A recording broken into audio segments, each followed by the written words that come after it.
जब त्रिभुज की भुजा को हम आगे बढ़ाते हैं, बाहर जो कोण बनता है बहिष्कोण पाते हैं।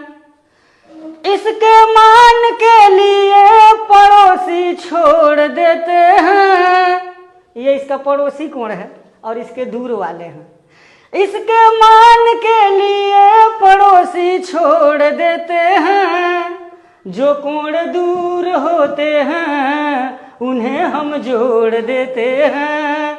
जो कोण दूर होते हैं उन्हें हम जोड़ देते हैं। कोई बात अगर कहा जाए, सीधे अगर कह दिया जाए तो उतना प्रभावी नहीं होता है जी, लेकिन उसको अगर कविता के माध्यम से या संगीत के माध्यम से बता दिया जाता है, उसका ध्यानाकर्षण हो जाता है जी। और जिस मुद्दे पर, जिस टॉपिक पर ध्यानाकर्षित हो जाते हैं वो उनको समझ में आ जाता है। यहाँ एक त्रिभुज का बहिष्कोण है, ज्योमेट्री का एक टॉपिक है। ये त्रिभुज ABC है और इसकी भुजा को अगर हम आगे बढ़ा देते हैं, कोई भी भुजा, तो यहाँ बाहर जो कोण बनता है इसी को बहिष्कोण कहा जाता है, exterior angle of A triangle. इसके पास में जो कोण बनता है इसको छोड़ करके यह कोण और ये कोण, इन दोनों कोणों को जोड़ देते हैं तो बहिष्कोण आ जाता है।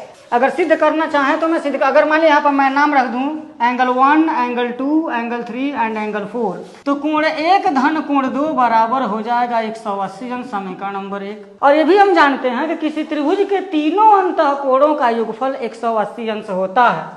तो यहाँ यानी कि कोण 2 धन कोण 3 धन कोण 4 ये भी 180 अंश के बराबर हो जाएगा। इन दोनों समीकरणों का राइट हैंड साइड अगर बराबर है तो इसका लेफ्ट हैंड साइड भी बराबर ही हो जाएगा।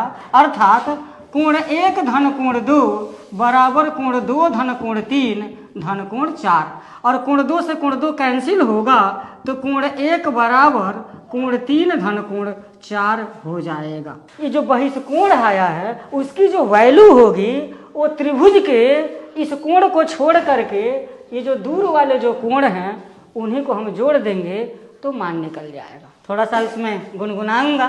जब त्रिभुज की भुजा को हम आगे बढ़ाते हैं, बाहर जो कोण बनता है बहिष्कोण कहते हैं। इसके मान के लिए पड़ोसी छोड़ देते हैं। जो कोण दूर होते हैं उन्हें हम जोड़ देते हैं। चलेगा, बहुत बढ़िया है कि आप गाने के साथ साथ पढ़ाते भी हैं इसमें। जैसे इस तरीके से समझ जाते हैं इसको।